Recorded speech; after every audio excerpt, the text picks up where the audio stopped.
Bismillah. Assalamualaikum warahmatullahi wabarakatuh.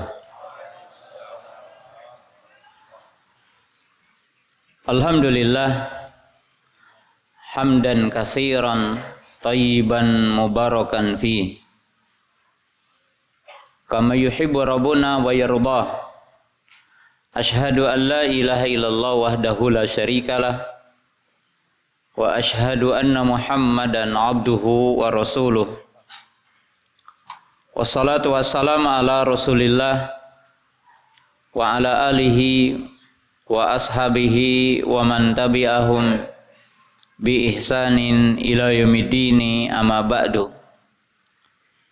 Ya ayyuhalladzina amanu taqullaha haqqa tuqatih wa la tamutunna illa wa antum muslimun. Kaum muslimin, para jamaah, para penuntut ilmu yang dimuliakan Allah Subhanahu wa taala,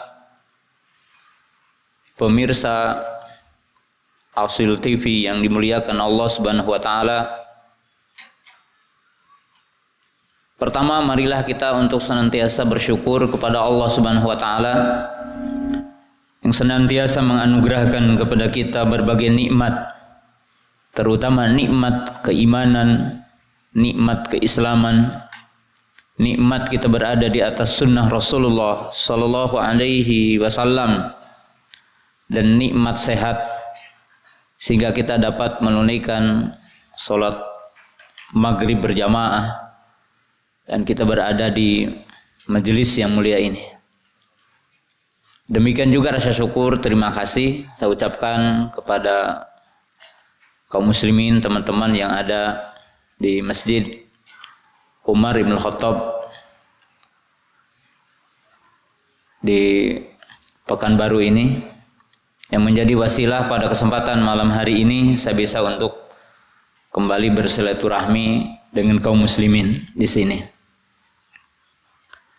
Bahasan kita di kesempatan malam hari ini dengan bahasan yang tentunya singkat dan tidak dibahas secara terperinci adalah berkaitan dengan al-himayah alal fitrati salimah wa hiya fitratul iman, fitratul islam, fitratu al-tauhid, fitrah hubbul khair. Yaitu berbicara tentang bagaimana kita menjaga terhadap fitrah yang lurus, berupa fitrah iman, fitrah Islam, fitrah bertauhid, dan fitrah mencintai kebaikan. Kita akan mendasari dengan 3 dalil untuk judul di malam yang berbahagia ini. 1 ayat Quran dan 2 hadis Nabi sallallahu. Itu firman Allah Subhanahu wa taala yang ada pada surah Ar-Rum, surah ke-30 pada ayat yang ke-30. Allah berfirman, fa'aqim wajhaka lid-dini hanifa fitratallahi allati fataran nasa 'alaiha la tabdila li khalqillah dzalika dinul qayyim walakinna aktsaran nasi la ya'lamun. Kemudian 2 hadis, itu hadis Abu Hurairah radhiyallahu taala anhu, bahwa baginda Nabi sallallahu alaihi wasallam mengatakan, kullu mauludin yuladu alal fitrati fa abawahu an yuhdanihi aw yunasiranihi aw yumajisanihi. Dan hadis yang kedua atau dalil yang ketiga adalah berupa hadis Iyad ibn Himar fima yarwihi Nabi sallallahu an rabbihi, itu hadis qudsi, bahwa Allah berfirman, khalaqtu ibadi hunafa fajtalathum syayatinu faharamat lahum ma ahlaltu lahum wa amarat an yusyriku billahi ma lam yunazzil bihi sultana. Ketika kita berbicara tentang fitrah manusia, maka disebutkan dalam 3 dalil ini, dan bukan hanya 3 dalil ini, tapi dengan waktu yang kita miliki kita sebutkan 3 dalil. Satu adalah firman Allah Ta'ala yang ada pada surah Ar-Rum ayat ke-30. Allah berfirman, fa'akim wajhaka lidini hanifah. Hadapkanlah wajahmu dengan lurus kepada agama Islam, din al-hanif, dinu tauhid. Fitrah Allah, yang Allah menciptakan manusia dengan fitrah Islam. Jadi Allah Subhanahu wa taala telah menciptakan manusia dengan fitrahnya. Mungkin dibahasakan bahasa Indonesia adalah fitrah adalah kekuatan potensi yang ada pada manusia berupa potensi Islam. Potensi manusia itu menerima Islam. Potensi yang ada pada manusia, kekuatan manusia meyakini adanya pencipta yaitu Allah. Potensi yang ada pada manusia bahwa manusia meyakini untuk mentauhidkan Allah. Sebagaimana disebutkan dalam surah Al-A'raf pada ayat 172 ketika Allah mengambil persaksian kepada manusia dengan mengatakan alastu birabbikum qalu bala syahidna, di mana manusia menyaksikan bahwa Allah sebagai Rabb, Al-Khaliqu, Al-Maliku, Al-Ma'budul Haq, bahwa Allah itu adalah sang pencipta, sang pemilik, dan Allah adalah zat yang berhak disembah. Kemudian Nabi Shallallahu Alaihi Wasallam mengatakan, kullu mauludin yuladu alal fitrah. Setiap bayi yang dilahirkan, setiap manusia yang dilahirkan berada dalam fitrah, yaitu dalam Islam, dalam iman, dan itu adalah hukum asli manusia. Qabul lil haq yuhibul khair, di mana manusia itu punya perangkat, punya kekuatan, punya fitrah, punya potensi untuk menerima kebenaran, mencintai kebenaran dan iman. Kemudian yang akan menyimpangkan fitrah yang lurus itu adalah kedua orang tuanya. Ima menjadikan dia Yahudi, atau menjadikan Nasrani, atau menjadikan dia Majusi. Pada dalil yang ketiga, yaitu hadis yang kedua, hadis Iyad bin Himar radhiyallahu taala anhu. Hadisnya dinamakan dengan hadis qudsi, bahwa Allah berfirman, khalaqtu ibadi hunafa'a. Aku menciptakan semua hambaku hunafa'a, hanif. Hanif adalah al-mail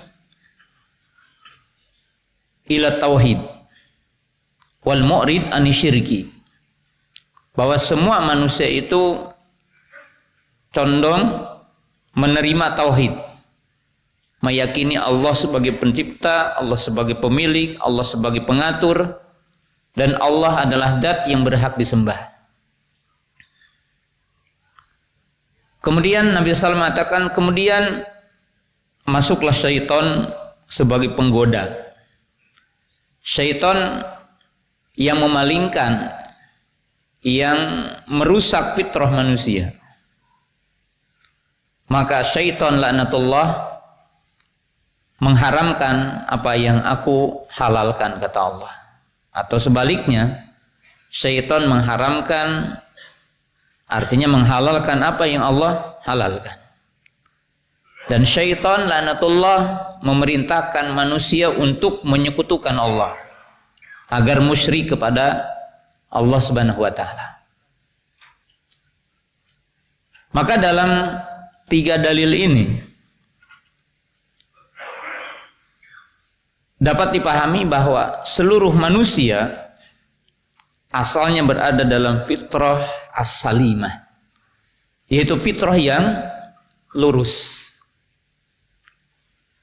Fitrah yang lurus ini dimaksudkan dalam penjelasan para ulama yang kita singkat, yaitu al-qabul lil haq, yuhibbul lil haq, bahwa fitrah manusia itu menerima kebenaran dan fitrah manusia itu mencintai kebenaran,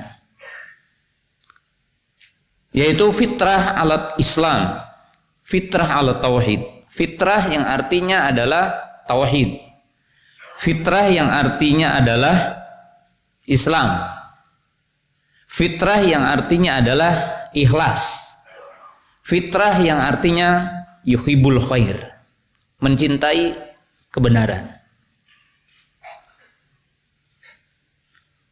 Dan sisi lain,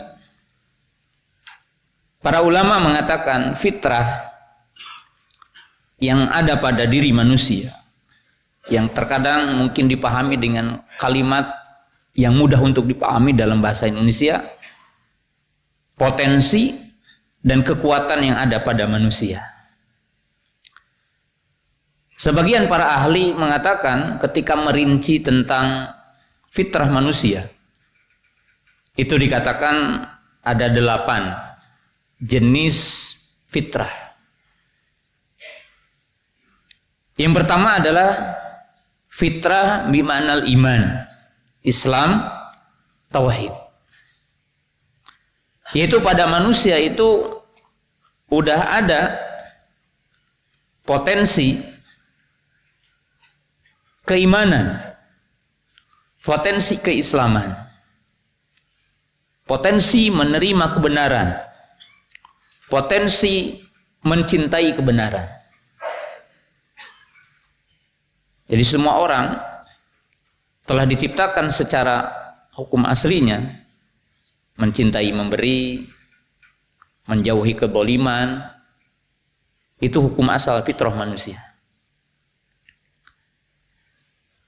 Sedangkan yang lainnya, fitrah pada manusia ini fitrah yang dinamakan at-tanmiyah, fitrah perkembangan, yaitu fitrah perkembangan fisik, jasadiyah. Artinya manusia ini secara fitrah berkembang, ya, dari kita bayi, mulai kita merangkak sampai kita bisa berpikir, berjalan. Termasuk di dalamnya setiap manusia punya fitrah lita'allum, litafakkur, fitrah untuk belajar. Jadi setiap orang, setiap manusia itu ada fitrah untuk belajar. Ya, seperti kita mungkin dari kecil, ya, yang kita semuanya yang udah nikah punya anak, kita menyaksikan anak, Pak mau kemana, Pak ini apa, ya, Pak pulang dari mana. Semua anak itu ingin tahu. Jadi semua manusia itu mencintai belajar, mencintai untuk mengembangkan diri, tahu sesuatu. Ya, oleh sebab itu nanti kita akan paham dalam pembahasan ini bahwa fungsi pendidikan adalah menjaga fitrah dan mengembangkan fitrah itu. Kemudian berikutnya adalah fitrah yang dinamakan fitrah berkaitan dengan bahasa kita adalah seksual. Allah Ta'ala menciptakan manusia punya ghirah, yang fitrah salimahnya itu laki-laki mencintai perempuan dan perempuan mencintai laki-laki. Allah Ta'ala berfirman dalam ayat yang dikaitkan dengan penciptaan alam semesta, penciptaan manusia, turunnya hujan, bahkan disebutkan tentang bumi, alam semesta, wa min ayatihi an khalaqalakum min anfusikum azwaja litaskunu ilaiha. fitrah manusia mencintai lawan jenis. Ini fitrah salimah. Yang fitrah salimah ini dalam Islam dikemas dengan adanya pernikahan. Anjuran menikah, anjuran untuk punya anak. Ini fitrah. Kemudian berikutnya adalah fitrah mauhibah. Fitrah yang berkaitan dengan bakat. Artinya pada manusia itu punya potensi untuk mengembangkan diri, untuk bisa berkompetisi hidup di alam semesta ini. Ada yang bakatnya mungkin jadi petani, jadi peternak. Pada manusia ada bakat dan ada fitrah yang diciptakan Allah Ta'ala yang bisa dikembangkan dengan tarbiyah, dengan apa? Pendidikan. Kemudian berikutnya fitrah ini juga dirinci oleh para ulama. Fitrah berkaitan dengan manusia dikatakan hayawanunatik, kemampuan berkaitan dengan linguistik, kemampuan berbahasa. Jadi setiap manusia punya kemampuan untuk bisa berbahasa. Bahkan kita tentunya mengeluarkan pikiran dengan bahasa, menyampaikan argumentasi dengan bahasa, berdakwah dengan menggunakan apa? Bahasa. Ya, sehingga manusia diajari untuk cakap dunia ya, dengan istilah numerasi. Orang bisa menulis, orang bisa membaca, orang bisa menghitung. Ini hubungan. Dan itu punya potensinya, semua ada pada manusia itu. Kemudian berikutnya apa? Fitrah berkaitan dengan individualisme. Fitrah, setiap orang memiliki kejiwaan yang berbeda satu dengan yang lainnya. Karakter yang berbeda, sikap yang berbeda. Kemudian manusia memiliki fitrah bagaimana menjadi leader, pemimpin. Dan ini ada dalam semua manusia. Nah, kaum muslimin, pemirsa yang dimuliakan Allah Subhanahu wa taala. Fitrah ini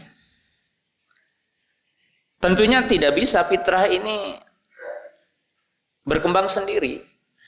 Dalam arti, bisakah orang memahami Islam dengan hanya fitrah? Tentunya tidak bisa. Manusia bisa memahami Islam secara terperinci tanpa wahyu, tanpa Al-Quran, tanpa bimbingan.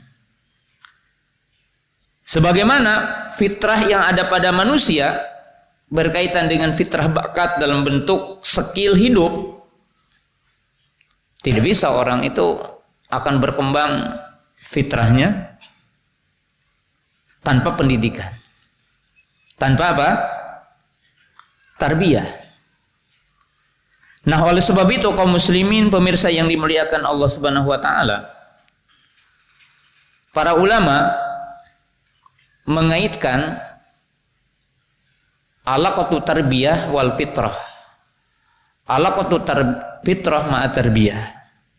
Atau para ulama menyusun, para ahli menyusun seperti buku yang judulnya At-Tarbiyah ala Asasil Fitrah. Pendidikan dengan dasar fitrah. Dalam arti, ketika kita paham tentang fitrah manusia, potensi yang ada pada manusia, yang tadi disebutkan 8, maka fitrah ini berkaitan dengan pendidikan. Apa fungsi pendidikan dengan fitrah?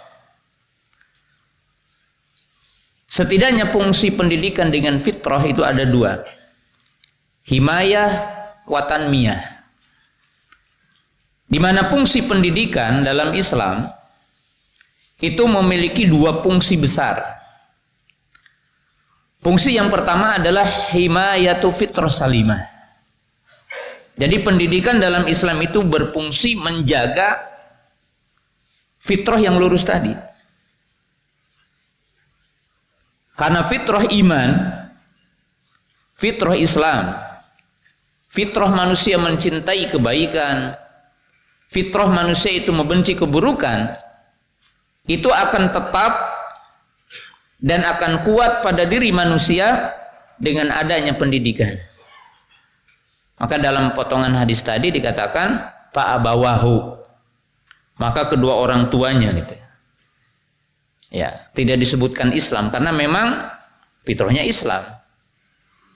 Tapi ketika pendidikan itu tidak berfungsi atau pendidikannya yang salah, maka fitrah itu bisa berubah jadi Yahudi atau Nasrani atau Majusi. Jadi secara global fungsi pendidikan itu menjaga fitrah itu. Ya seperti sekarang ketika muncul umpamanya LGBT atau yang semisal dengan itu berarti inhiraf, artinya adalah penyimpangan dari fitrah. Disebabkan apa? Disebabkan pengaruh yang menyimpangkan. Tapi asalnya manusia itu lurus. Yang kedua, fungsi pendidikan itu adalah tanmiyah, yaitu mengembangkan fitrah itu. Karena tentunya kaum muslimin pemirsa yang dimuliakan Allah Ta'ala, fitrah iman, fitrah Islam. Tidak ada orang yang lahir tiba-tiba tahu perincian Islam. Tidak ada orang yang lahir tahu perincian halal haram. Tidak ada manusia yang lahir tahu perincian perintah dan larangan Allah Ta'ala. Perinciannya adalah dengan tarbiyah. Perinciannya adalah dengan hidayah dari Allah. Di mana Allah Ta'ala mengutus para nabi, Allah mengutus para rasul, dan Allah menurunkan kitab-kitab ke muka bumi ini adalah membimbing manusia agar fitrahnya tetap. Dan fitrah manusia ini dikembangkan dengan apa? Dengan tarbiyah ini, pendidikan. Maka diistilahkan dalam dunia pendidikan, pendidikan itu salah satunya adalah eksploratif. Artinya mengembangkan bakat. Maka dunia pendidikan hari ini mulai dari TK, SD, seorang guru harus bisa mendeteksi tentang bakat-bakat anak gitu. Nah, ini adalah fungsi pendidikan. Dan sesuatu yang harus kita pahami tentang fitrah manusia, memiliki beberapa karakter fitrah manusia ini.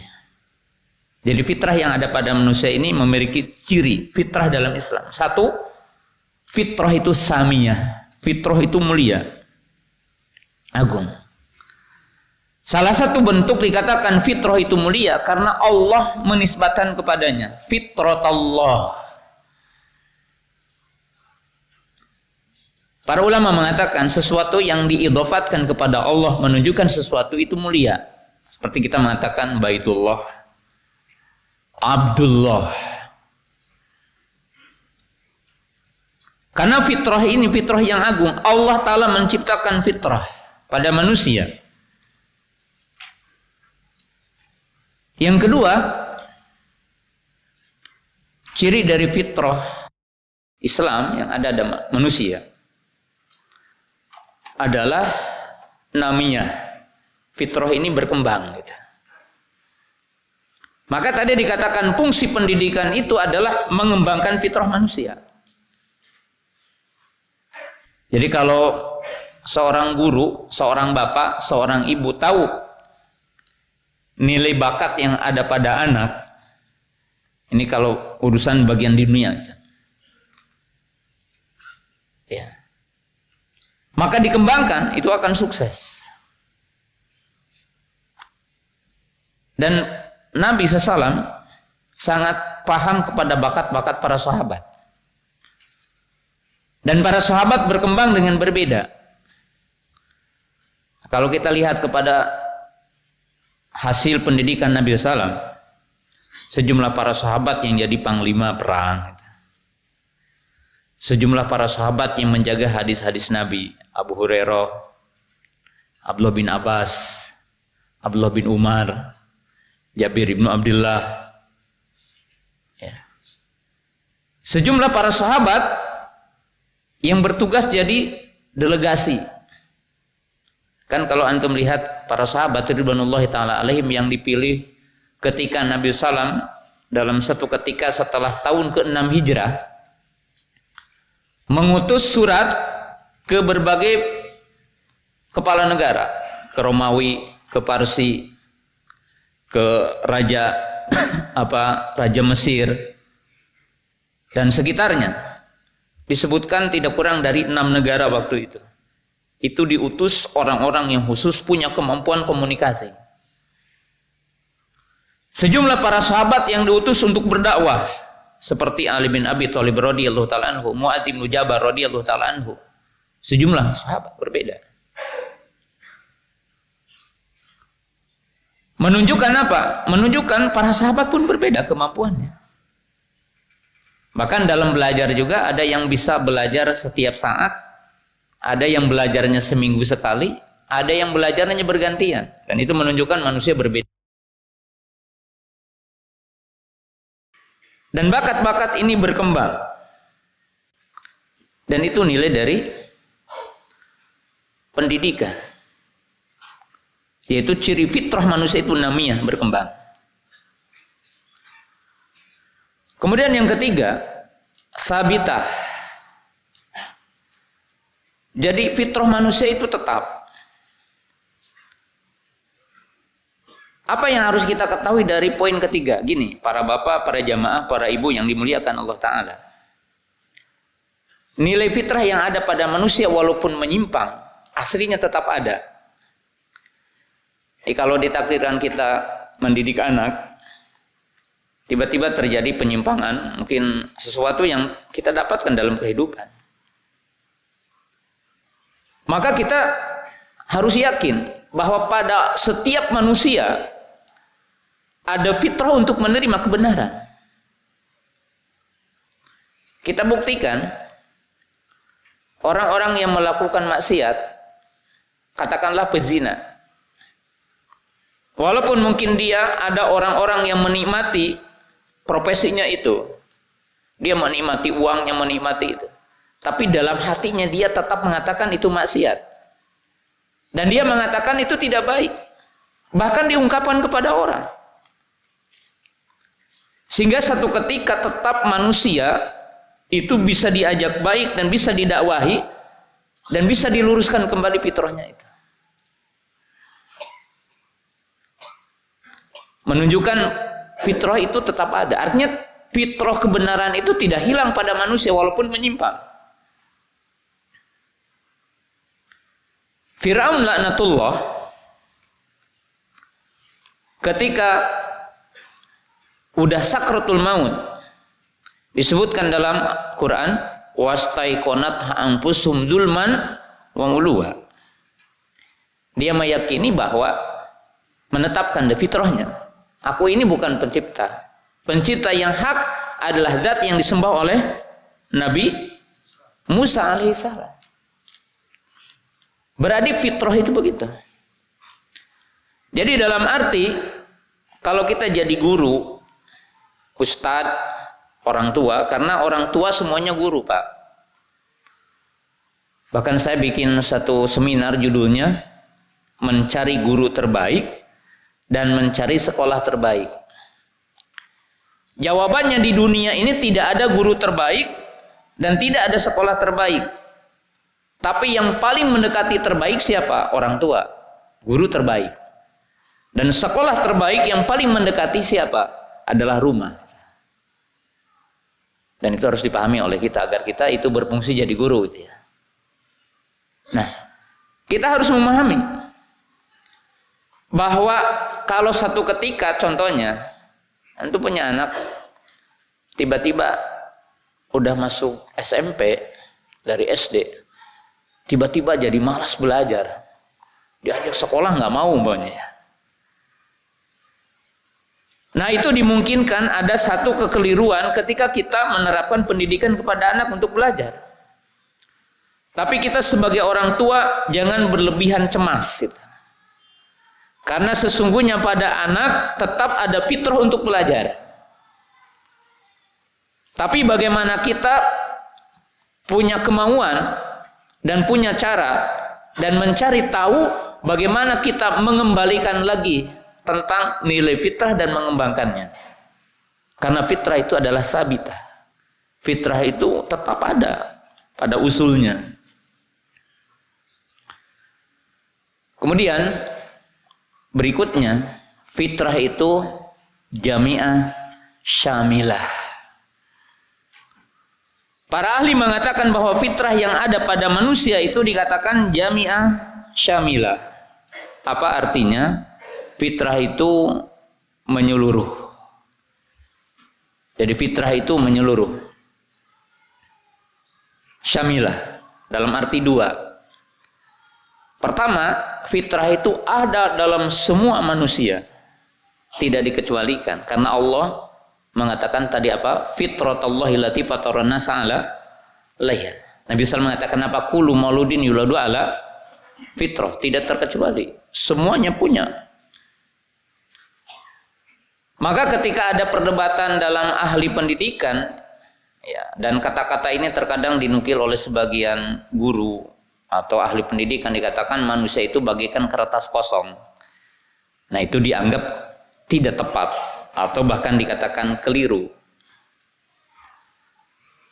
Nah, tapi yang tepat bahwa pada manusia itu punya fitrah, punya nilai potensi-potensi yang dijaga, yang dikembangkan. Seperti tadi disebutkan. Ya. Kemudian arti jami'ah syamilah bahwa fitrah manusia itu lengkap yang tadi. Fitrah iman, fitrah yang berkaitan dengan bakat, fitrah perkembangan dan seterusnya. Mencakup. Tidak demikian ini orang punya hanya fitrahnya ini aja, tidak punya fitrah yang lain. Enggak, dalam semua manusia ada. Nah, kemudian yang terakhir,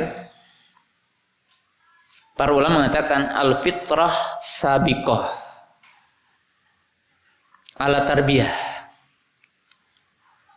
Artinya kita wajib pahami, kita sebagai bapak, sebagai ibu, atau kita sebagai guru, bahwa pendidikan itu setelah fitrah. Jadi fitrah terdahulu.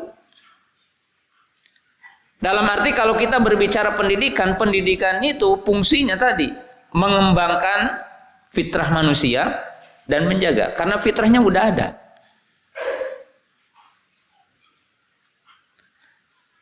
Menanamkan nilai-nilai iman, nilai imannya udah ada pada manusia itu. Maka pendidikan itu berfungsi untuk menguatkan fitrah itu, untuk menjaga fitrah itu, dan untuk mengembangkan fitrah itu. Karena fitrah itu sabiqoh, terdahulu dari pendidikannya. Jadi artinya pendidikan itu tidak demikian. Mengadakan sesuatu yang tidak ada dalam manusia, nggak mungkin.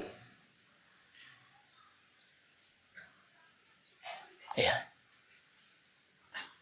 Tapi pendidikan ini adalah berfungsi untuk menjaga. Dan pendidikan ini berfungsi untuk mengembangkan apa yang ada pada manusia. Para ahli pendidikan dari dulu, dan mungkin sekarang lebih dikembangkan, istilah pendidikan itu berbasis kepada peserta didik, gitu kan? Atau diistilahkan diferensiasi. Jadi pendidikan yang mengayomi nilai, bakat, dan kemampuan anak. Guru yang tahu tentang kemampuan anak, kelebihan, kekurangannya, dan guru yang mampu mengembangkan anak. Tahu ya. Jadi kalau jadi guru umpamanya, anak ini bisanya sehari 3 ayat menghafalnya. Anak ini kemampuannya 1 muka sehari. Anak ini kemampuannya 1 lembar setiap hari.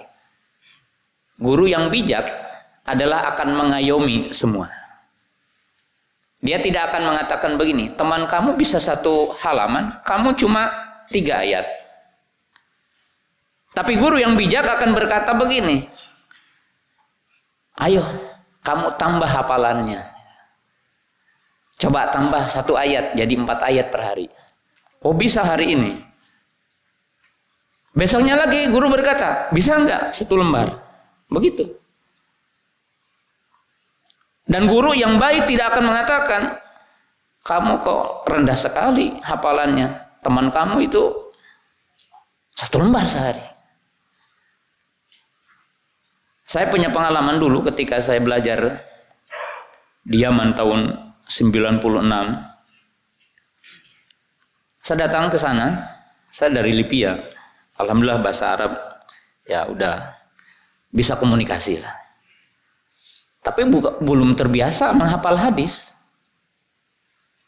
Syekh Mukbir rahimahullahu taala itu mengajar setiap pada asar Sahih Bukhari. Dan setiap majelis mesti ada yang hafal hadis. Saya menghafal hadis bisa 3 hari itu 1 hadis dengan sanadnya ya. Qala Imam Bukhari hadasana fulan-fulan. Tiba-tiba ada anak kecil, ya mungkin belum tamat SD. Tiba-tiba dia pinjam buku saya, buku Bukhari, baca. Cuma 1 kali begitu dilihat, tiba-tiba dia berdiri dan hafal gitu. Saya menghafal 3 hari tidak bisa gitu. Ternyata apa? Karena tidak terbiasa. Tidak terbiasa. Kenapa? Oh ternyata ada rahasia. Orang lain udah paham siapa Imam Malik, siapa Sufyan, siapa Imam A'raj, siapa Imam A'mas. Ternyata udah di kepalanya gitu. Hafal ya kitab sanad. Ternyata ketika kita itu udah beberapa lama di sana, oh dipelajari itu nama-nama sanadnya. Ternyata tidak perlu diingat-ingat ya, udah hafal kok nama-namanya itu. Kemudian udah terbiasa dengan 88 hadis. Alhamdulillah. Kita berlomba menghafal kitab Bulughul Maram, menghafal kitab Riyadhus Shalihin dan kitab Sahih Bukhari. Itu dengan teman-teman biasa. Ada yang hafal 20 hadis sehari gitu. Sampai 30 hadis sehari. Menunjukkan kaum muslimin, pemirsa yang dimuliakan Allah Subhanahu wa taala, bakat itu ada. Cuma bakat itu bisa mati atau bakat itu stagnan ketika tidak ada tarbiyah. Ketika tidak ada pendidikan. Nah, jemaah yang dirahmati Allah taala, kita dengarkan adzan dulu ya. Adzan dulu dan kita nanti akan meneruskan insyaallah. Ya, kita lanjutkan sebelum pertanyaan sedikit. Bismillah. Kaum muslimin jamaah yang dimuliakan Allah Subhanahu wa taala. Kita mengetahui bahwa fitrah iman Islam dan fitrah manusia mencintai kebaikan itu dapat dibuktikan dalam hakikat kehidupan manusia itu sendiri. Salah satu contoh Allah Subhanahu wa taala mengkisahkan dalam Al-Qur'an dalam surah An-Naml, fitrah tauhid, fitrah Islam, iman. Itu dicontohkan dalam binatang, yaitu hudhud. Bagaimana hudhud itu berhujjah dengan hujjah, artinya argumentasi tauhid. Ketika ia mendapatkan satu kaum menyekutukan Allah. Inni wajadtum ra'atan tamlikuhum wa utiyat min kulli syai'in wa laha arsyun adin. Wajadtuha wa qaumaha yasjuduna lisyamsi min dunillah wa zayyana lahum syaitanu a'malahum fasaddahum anis sabili fahum la yahtadun. Alla yasjudu lillahi alladhi yukhrijul khab'a fis samawati wal ardh wa ya'lamu ma tukhfuna wa ma tu'linun. Allahu la ilaha illa huwa rabbul arsyil azim. Lihat, ini fitrah pada binatang. Yang tentunya binatang ya itu lebih rendah dari manusia. Ketika hudhud itu dicari sama Nabi Sulaiman, tiba-tiba muncul, dia mengatakan saya pergi dari negeri Sabah. Dia menceritakan aku mendapatkan satu kaum yang mereka itu dipimpin oleh seorang wanita dan memiliki harta yang banyak dan memiliki singgasana yang mewah. Aku mendapatkan mereka sujud kepada matahari dan tidak menyembah Allah. Jadi mereka musyrik. Lalu Hudhud berkata, seyogianya sujud kepada Allah. Siapa Allah itu? Dat yang menciptakan alam semesta, yang mengeluarkan segala sesuatu dari langit, segala sesuatu dari bumi. Dia zat yang mengetahui perkara yang gaib, nampak dan tersembunyi. Dialah Allah yang berhak disembah satu-satunya. Dia adalah zat yang memiliki arsy yang agung. Lihatlah di situ bahwa fitrah pada binatang itu ditetapkan bahwa yang berhak disembah itu zat yang mencipta, zat yang memiliki, zat yang mengatur,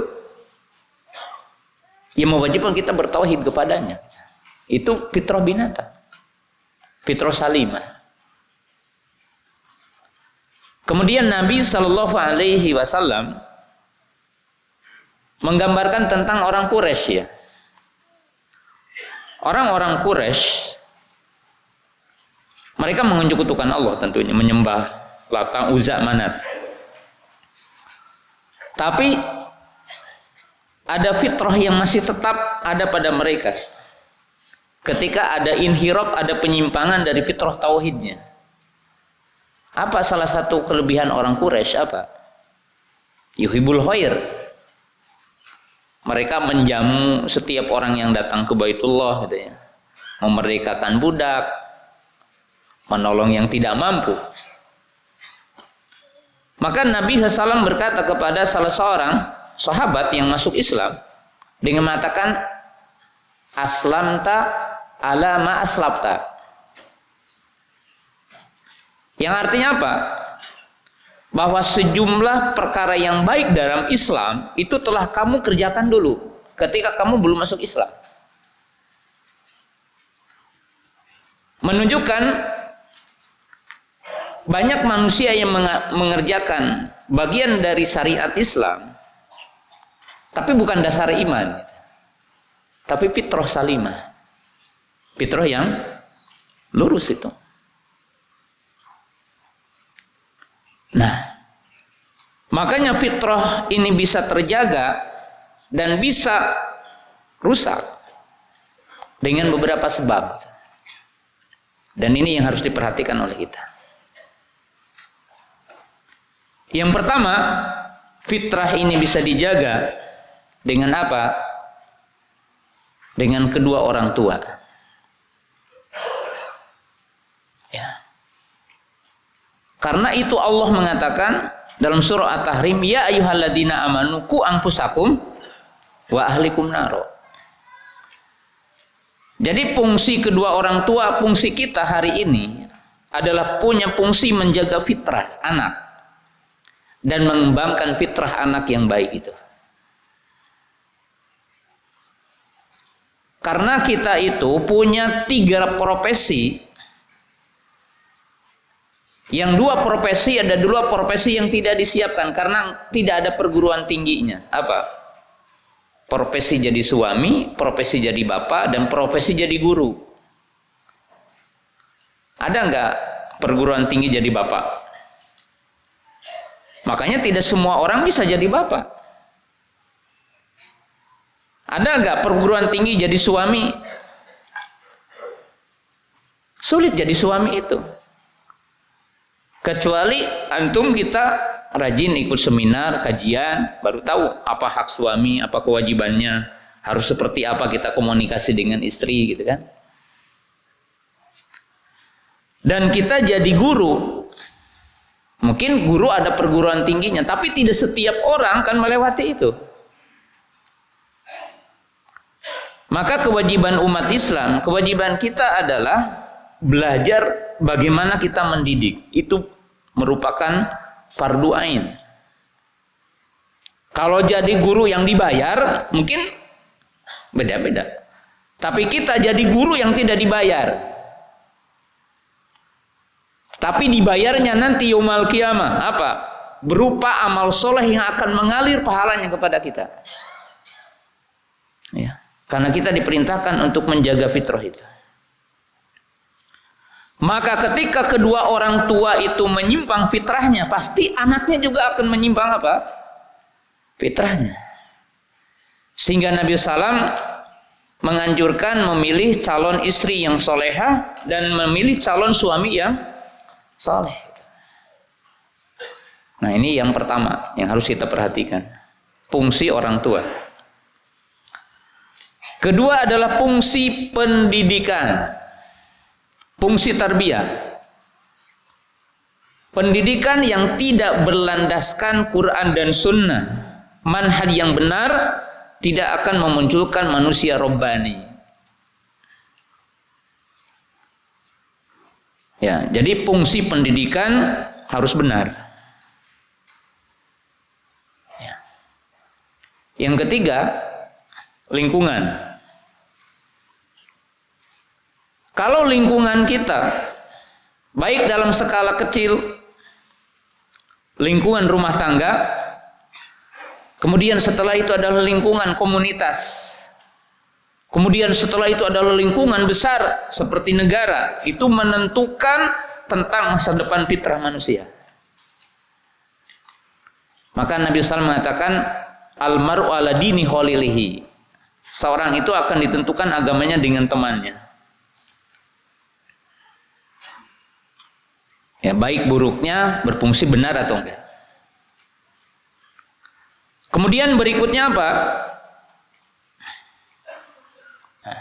Berikutnya adalah kalau sekarang dinamakan al-wasail al-ilaniyah, media.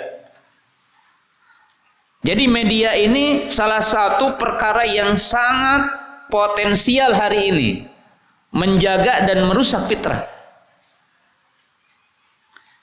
Coba para ibu, para bapak, para jamaah ya. Penyimpangan seks hari ini beda dengan zaman kita dulu ya. Kenapa? Karena penyimpangan itu tidak ada dalam komunitas-komunitas dalam bentuk media. Hari ini orang menyimpang, orang menjadi menyimpang seksnya. Kenapa? Ada medianya, ada kelompoknya, ada grup IG-nya, ada grup WhatsApp-nya, ada grup ininya, menyimpang. Bahkan mungkin kita melihat anak kecil ini video film-film Korea dan sebagainya, sejak kecil kan akan ditentukan anak itu karakternya seperti apa, kebiasaan seperti apa, tergantung yang dilihat. Kita tidak mengharamkan medianya dan tidak mengharamkan alatnya, karena hukum asal alat dan medianya itu halal. Tetapi ketika berfungsinya tidak dalam fungsi menjaga fitrah dan tidak mengembangkan fitrah yang benar, maka itu merusak. Dan yang terakhir, kaum muslimin jamaah yang dirahmati Allah Ta'ala yang saya sampaikan malam ini, ya, salah satunya adalah juga perhatikan orang tua membangun teman anak. Dengan siapa anak kita itu dipertemankan, dengan siapa anak itu kita berteman, maka di situ punya pengaruh menjaga fitrah atau merubah fitrahnya. Nah, maka diberikan pemahaman kepada anak pijakan menggunakan media, pijakan berteman, pijakan berkomunikasi dengan manusia seperti apa. Karena poin-poin yang tadi menurut penelitian banyak ahli itu salah satu yang paling potensial baik buruknya penyimpangan dari sisi karakter manusia ataupun fitrah manusia, sejauh mana poin-poin yang tadi adalah baik atau buruk. Kalau baik, akan menjaga kebaikan. Kalau buruk akan menjadikan sebab munculnya keburukan. Demikian apa yang saya bisa sampaikan, dan tadi sampai jam 8 mungkin 15 menit. Jika ada pertanyaan dari para jamaah atau dari pemirsa, maka saya berikan waktu di 1/4 jam ini. Silakan.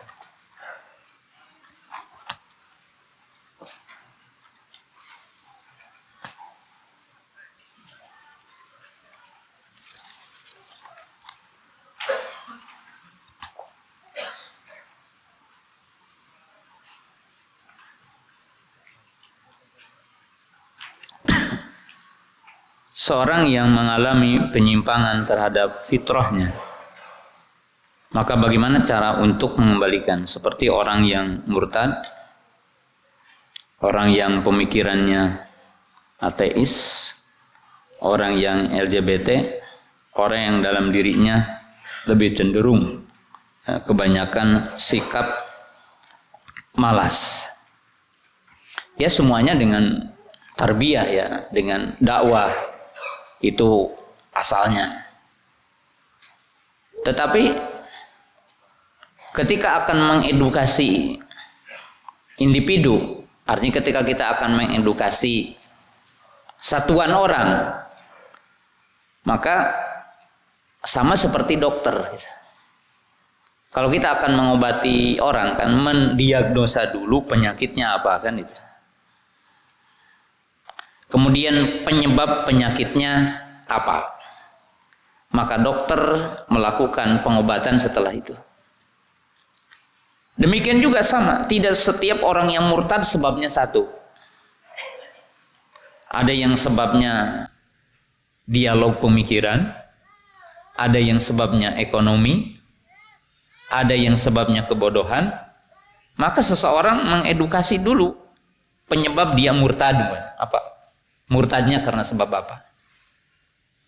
Kalau murtadnya dengan sebab ekonomi dan fitrahnya tetap dia ingin Islam sebenarnya, tapi ekonomi, maka ya dalam Islam ada yang dikatakan dari 8 asnaf zakat mu'alafatul qulub, kan itu.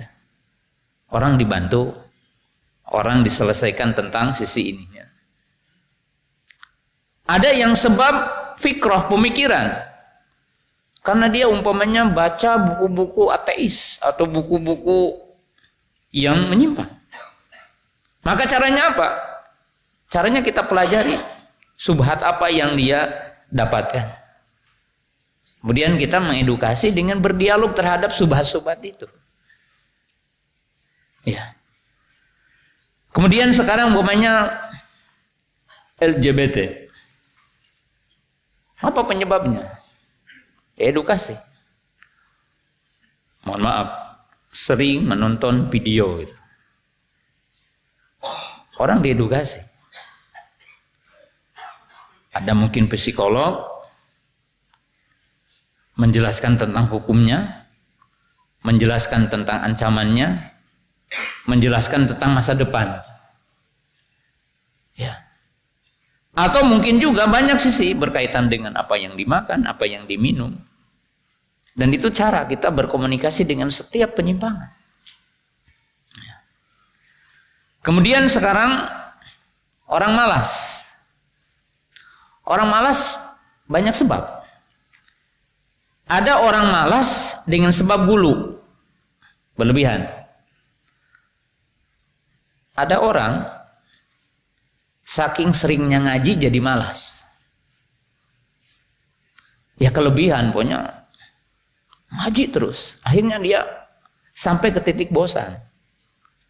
Maka Nabi SAW disebutkan dalam Sahih Bukhari, ada sahabat yang bilang, "Ya Rasulullah, seandainya engkau setiap hari ya memberikan nasihat," kata Nabi SAW, "aku merasa tahu kalau kalian itu malal, maka aku mencukupkan seminggu sekali saja." Ada bosan manusia itu.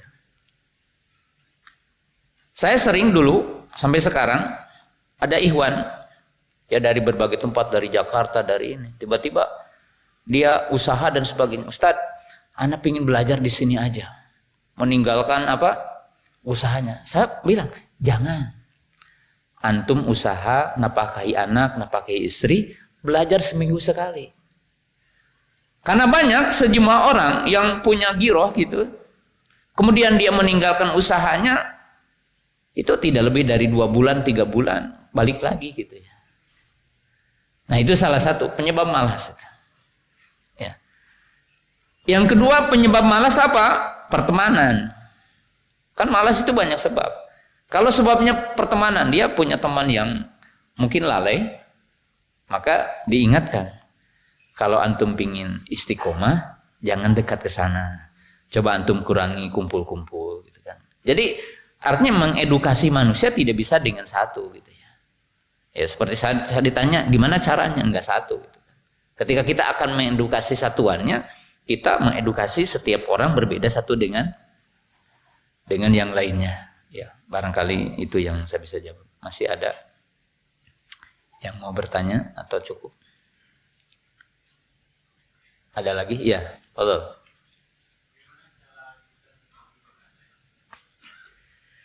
Iya. Bagaimana kita mengetahui bakat anak?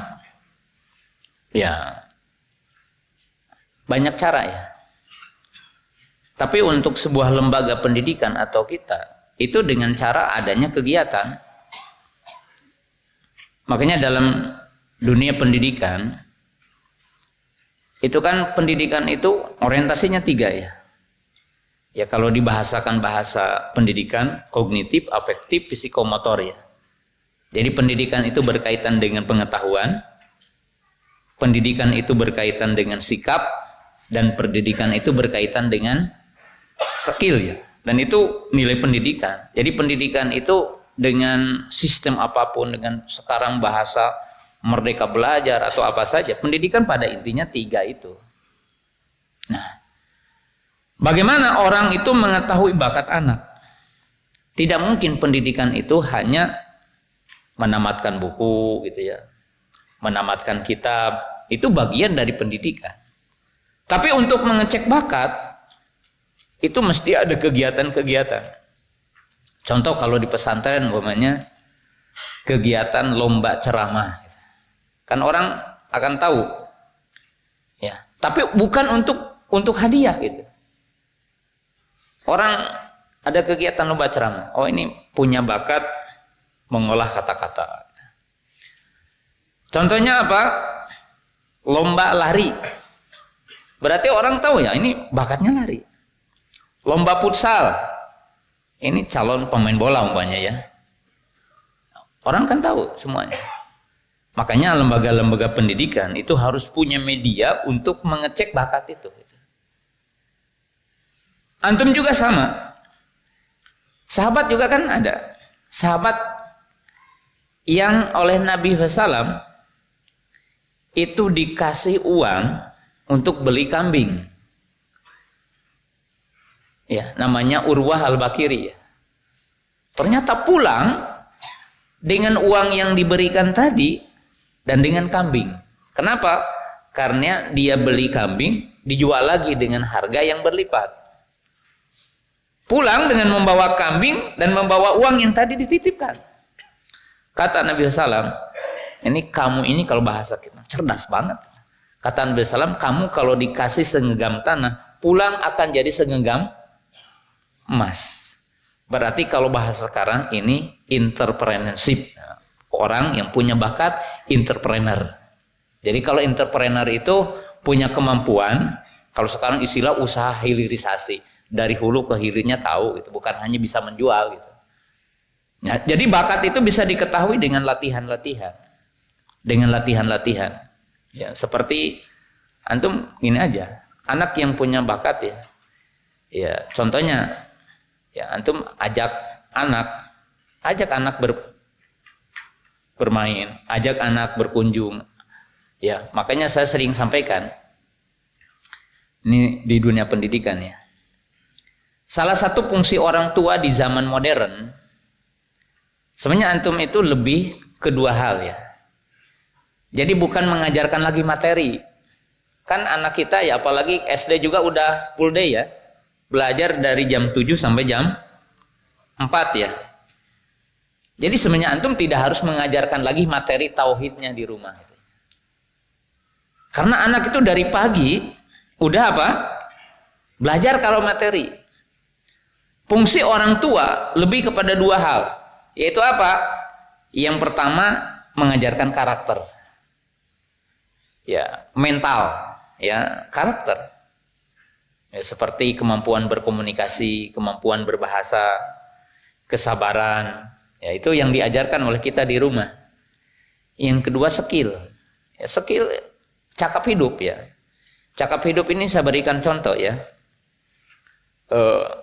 Anak antum perempuan bisa nyuci enggak? Gitu. Bisa nyuci piring enggak gitu?